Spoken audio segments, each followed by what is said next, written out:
He's gonna be myself. Ito si Marilyn, no? She's an English teacher, ESL teacher. English as a second language. Hi. At saka, she's taught Tagalog before. Yes, I tried. Okay. Okay, ito ang tanong ko. How do you translate basta? Like, Yeah. halimbawa, Basta. pag galit ka sa asawa mo, basta! Tapon mo yung basura, basta, basta. Basta. Translate mo sa English yung basta. It is what it is. Just let it be. You guys do your Let it Basta. be. Okay. Just let it one be. that you made? Just accept it. Take Just- it. Showing the Just take it.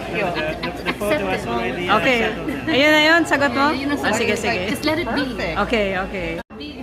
How do you translate basta in English? Hindi ko alam. Basta. Basta. Basta pasta? Just like what she said.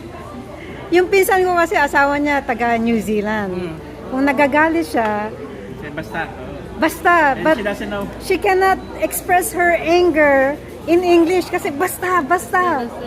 Pero kung English, what? What's the translation? Is that a Spanish word?